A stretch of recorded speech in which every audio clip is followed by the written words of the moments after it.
नमस्कार बच्चों। एक बार फिर से आप लोगों का स्वागत है आपके अपने यूट्यूब चैनल में। जैसा कि हम लोगों ने पिछले टॉपिक में पढ़ा था introduction of BRS bank reconciliation statement, जिसमें मैंने आप लोगों को ये बताया था कि ये हिस्ट्री है कि पासबुक और कैशबुक कभी मैच नहीं करता है। जैसा कि बहुत सारे बच्चों ने ये पूछा था कि हम लोग बीआरएस क्यों बनाते हैं, तो हम लोग बीआरएस इसलिए बनाते हैं क्योंकि कभी भी कैशबुक और पासबुक आपस में मैच नहीं करता है। उसको मिलाने के लिए हमको बीआरएस बनाना पड़ता है, जिसका फुल फॉर्म होता है बैंक रिकॉन्सिलिएशन स्टेटमेंट। सपोज जैसे मैंने किसी बच्चों को पूछा कि तुम्हारा बैंक में अकाउंट है, तो हाँ है। तो तुम्हारे पास क्या है? वो बोला कि मेरे पास पासबुक है। हम पूछे ये पासबुक किसका है? वो कहता मेरा है। मैंने पूछा ऐसा क्यों है? तो वो कहता है कि इसमें मेरा फोटो है, मेरा नाम लिखा हुआ है, इसलिए ये पासबुक मेरा है। बट मैं आप लोगों को बी क्लियर्ड एक चीज समझाना चाहता हूँ कि पासबुक कभी भी किसी का पर्सनल नहीं होता है, पासबुक बैंक का होता है। बैंक के साथ आप जो ट्रांजेक्शन करते हैं उसका वो स्टेटमेंट आपको देता है कि आपने बैंक के साथ क्या ट्रांजैक्शन किया और क्या ट्रांजैक्शन नहीं किया, उसका एक लिखित स्टेटमेंट है। तो आप लोगों का पासबुक नहीं होता है, आप लोगों का कैशबुक होता है। और कैशबुक को पासबुक से मैच कराने के लिए हम लोग बीआरएस बनाते हैं। अब जैसे कि कुछ बच्चों का ये भी कंफ्यूजन होता है, उनके माइंड में ये कंफ्यूज होते हैं वो लोग कि सर आप जैसे पढ़ाए हैं कि suppose cash receive from Sohan, तो सर आप पढ़ाए हैं cash account debit to Sohan account. तो जब हम लोग बैंक में पैसा डालते हैं तो वहां पे ये मैसेज हम लोग में आता है your account has been created credited.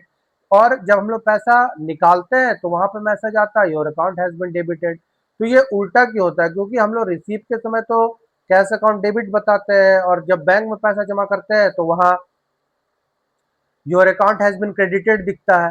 तो ऐसा इसलिए होता है क्योंकि ये टॉपिक से पहले ही मैंने आप लोगों को ये बता दिया कि पासबुक आपका नहीं है, आपका कैशबुक है।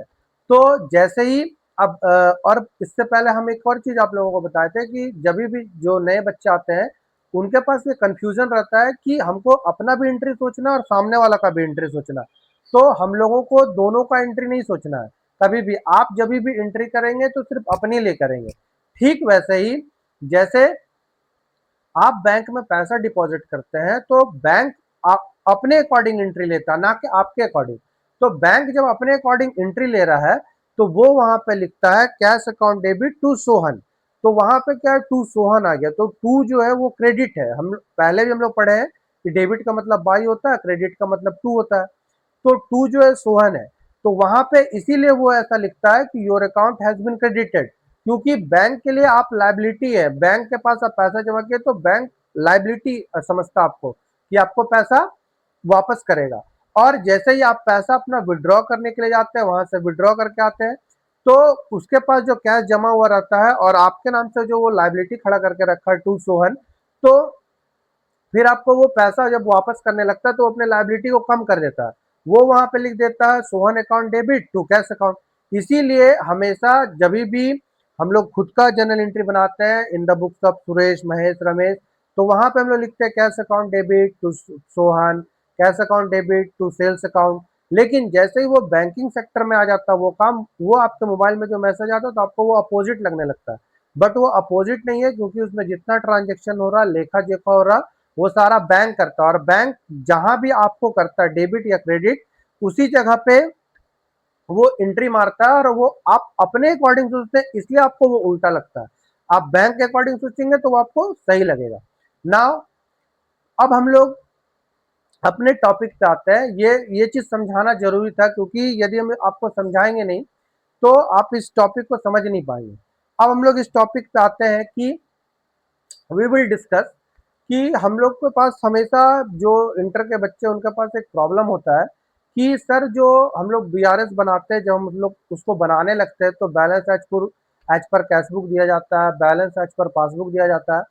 तो उनके पास सबसे बड़ी समस्या ये होती है कि उसमें कुछ कुछ आइटम्स होता है, जिस जो ट्रांजेक्शन होता है उसको उन लोगों को ऐड करना पड़ता है और लेस करना पड़ता है। तो वो जो ऐड और लेस का आइटम है उसको उन लोगों को याद करना पड़ता है। बट मैं आप लोगों के लिए एक इंटरेस्टिंग चीज लेके आया हूँ कि बी लॉजिक।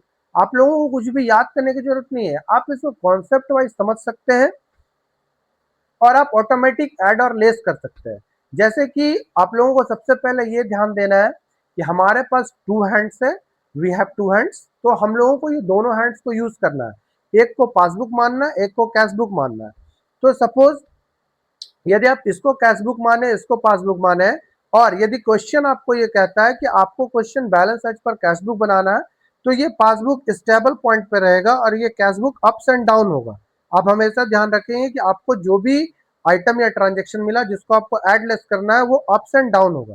तो अब जैसे ही हम लोग को पास क्वेश्चन आ गया, अब हम लोग उसमें हम लोग यदि ऐसा लिखते हैं balance as per cash book, तो अब हम लोगों को अब ट्रांजेक्शन या क्वेश्चन जो भी आप कह लें, यदि वो हमको मिलता है तो सिर्फ इसको अप्स डाउन करना, बाकी ये पासबुक जो ये स्टेबल रहेगा। तो जैसे पहला क्वेश्चन है check issued but not presented for payment. तो यहाँ पे क्या है कि जैसे ये पासबुक है, ये कैश बुक है, आपको balance as per cash book जान के बनाना है। तो यहाँ पे क्या है, आप check issued but not presented for payment, तो यहाँ पे क्या है कि आपके पास कैश बुक है, आप देख रहे हैं कि मेरे पास मेरे बैंक अकाउंट में 50,000 रुपये, आप 25,000 रुपये का चेक काट दिए, कैश बुक को डाउन कर दिए, और ये पासबुक जो ये एज इट इज है। अब आपको समझ में नहीं आ रहा है कि इस क्वेश्चन को क्या करना है, तो मैंने आपसे कहा है कि यदि आप balance as per cash book मान के चल रहे हैं तो आपको इसी को अप्स डाउन करना है, ये स्टेबल पॉइंट पर रहेगा। तो जैसा क्वेश्चन था check issued but not presented for payment, तो आपने चेक इशूड कर दिया बट वो पेमेंट के लिए प्रेजेंट नहीं हुआ बैंक में, तो बैंक से वो घटा नहीं है, बैंक आपका 50,000 से बढ़ा हुआ दिख रहा है। आप अपने कैश बुक में आपको दोनों को स्टेबल करके रखे थे, 50,000 इधर 50,000 इधर, तो ये 50,000 रुपये आप इधर जब उसको चेक इशूड किए तो आप 25,000 रुपये डाउन कर दिए, लेकिन बैंक एज इट इज है क्योंकि आपने जिसको चेक काट के दिया वो प्रेजेंट नहीं किया बैंक में पेमेंट के लिए, तो पासबुक आपका 50,000 से बढ़ा हुआ। अब आपको समझ में आ रहा है कि इस ट्रांजेक्शन को हमको ऐड करना है कि लेस करना है। तो यहाँ पे देखिए कि ये दोनों बराबर था, आप जैसे ही उस चीज उस एंट्री को लिए ये डाउन हो गया, तो आपको बराबर करना है तो आप इसको बढ़ा दीजिए। तो बढ़ाने को इंग्लिश में क्या करते हैं, ऐड करना, यानी इस टाइप का क्वेश्चन जहां भी आपको मिलेगा आप उसको ऐड कर। अब हमारे पास दूसरा क्वेश्चन है कि इंटरेस्ट क्रेडिटेड, अब हमारा दोनों इक्विवेलेंट है। अब क्या है कि ये पासबुक है, बैंक में आपका पैसा जमा है, बैंक आपको इंटरेस्ट दे दिया, तो ये पासबुक तो अपना बढ़ा देगा। सपोज आपके पास 50,000 था, बैंक आपको 500 रुपये इंटरेस्ट दे दिया, तो ये 50,000 से 50,500 रुपये हो गया, आपको तो पता नहीं है। अब आप क्या कीजिएगा, इसको आपको इसके इक्विवेलेंट लाना, तो आप इसको ऐड कर देंगे। तो उसी तरह जैसे ही आपको ये ट्रांजेक्शन दिखेगा interest credited, interest credited by bank, तो इंटरेस्ट क्रेडिटेड बाय बैंक, तो ये आपका पासबुक बढ़ा देगा, बट ये एज इट इज है, तो इसको बढ़ाने के लिए आपको ऐड करना है। क्लियर। अब हमारे पास तीसरा क्वेश्चन है अमाउंट डिपॉजिटेड बाय कस्टमर। अब क्या है, डायरेक्टली बैंक। अब यहाँ पे क्या है कि अमाउंट जो डिपॉजिट होने के लिए आया है वो हमारे पास नहीं आया है, वो मेरा जो कस्टमर था जिसको हमने सेल किया था वो मेरे बैंक में डायरेक्टली जाकर डाल दिया। तो यहाँ पे 50,000 था, सपोज वो 25,000 डाल दिया, 25,000, तो ये 75,000 हो गया। और ये cash book as it is हमको पता नहीं है, तो हमको इसको इसके बराबर लाना, तो हम लोग क्या कर रहे हैं, अप्स जा रहे हैं यानी ऐड कर रहे हैं, तो इसको हमने ऐड कर दिया। तो जब भी हमारे पास ये क्वेश्चन आएगा तो हमको इसको ऐड करना है। अब नेक्स्ट क्वेश्चन है check deposited into bank but not recorded in cash book. तो यहाँ पे क्या है कि चेक बैंक में डिपॉजिट हो चुका है मेरे कस्टमर के द्वारा, तो जैसे ही बैंक, ये दोनों इक्विवेलेंट है, कस्टमर ने बैंक में चेक डिपॉजिट किया तो ये पासबुक साइड बढ़ गया और कैश बुक अभी डाउन में दिखा क्योंकि हमको पता नहीं है, तो हमको इसको बढ़ाने के लिए इसको ऐड कर दिया, इक्विवेलेंट हो गया। तो आज हम लोग जितना भी हमारा ऐड वाला आइटम है वो सारा हम लोग क्लियर कर लिए, जो हमारा balance as per cash book है। यदि आप लोगों को इसमें फिर भी हो सकता है, बहुत सारे बुक्स है, तो यदि बुक्स में कोई अलग क्वेश्चन या कुछ डिफरेंट टाइप्स ऑफ क्वेश्चन आपको मिलता है तो आप कमेंट करके मुझसे पूछिए, मैं 1 घंटे के अंदर आपको रिप्लाई करूंगा।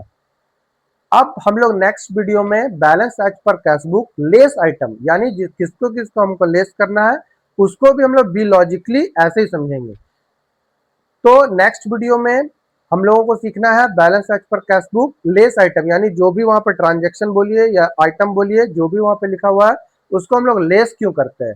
तो ठीक है बच्चों, हम लोग नेक्स्ट वीडियो में मिलते हैं एक नए इंटरेस्टिंग टॉपिक के साथ, तब तक के लिए नमस्कार।